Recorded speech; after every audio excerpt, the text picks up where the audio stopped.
Հայաստանում բնակարանային աջակցության նոր ծրագրի պոտենցիալ շահառու է 643 բազմազավակ ընտանիք, համայնքներից ստացած տեղեկության համաձայն նրանցից 643-ը 7, 96-ը 8, 26-ը 9, 5-ը 10, 2-ը 11, իսկ մեկ ընտանիք 12 անչափահաս երեխա ունի։ Աշխատանքի և սոցիալական հարցերի նախարարությանը կից հասարակական խորհրդի նիստում հայտարարվել է, որ 6 և ավել անչափահաս երեխա ունեցող ընտանիքների համար նախատեսված բնակարանային աջակցության ծրագրի մեկնարկը նախատեսվում է 2027 թվականի մարտին։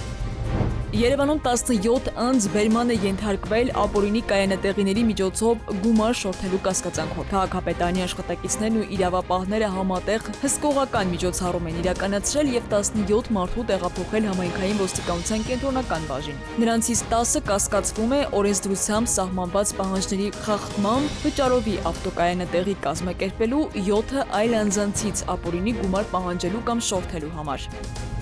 Սևանի ջրափրկարարական ջոկատի վարչական նոր համալիրի շինարարական աշխատանքները ավարտվել են։ Ջրափրկարարական ջոկատը այսուհետ ծառայությունը կազմակերպելու է առավել արդիական միջազգային չափանիշներին համապատասխան պայմաններում, ինչը կնպաստի աշխատանքների արդյունավետության բարձրացմանը։ Հուլիսի 13-ին տեղի է ունեցել վարչական նոր համալիրի բացման արարողությունը, որին ոլորտի ներկայացուցիչներից և ներքին գործերի նախարարից բացի մասնակցել է նաև Հայաստանում ԱՄՆ գործերի ժամանակավոր հավատարմատար Դեյվիդ Ալենը։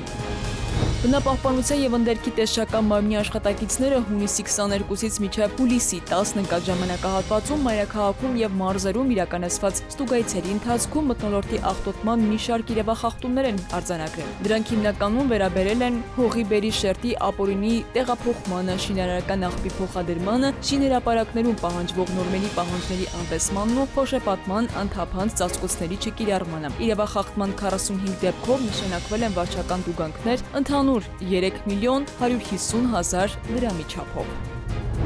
Երևանի քաղաքապետարանից հայտնում են, որ ինժեներական ենթակառուցվածքների տեղադրման աշխատանքներով պայմանավորված հուլիսի 17-ին ժամը 23:00-ից մինչև հուլիսի 19 ժամը 18:00 Միասնիկյան պողոտայի 14/12, 16/4, 41 և 43/11 հասցեներն ընդգրկող ճանապարհահատվածներում կատարվելու է երթևեկության ժամանակավոր վերադասավորում։ Նարիկ Պետրոսյան, ժամը լրատվական։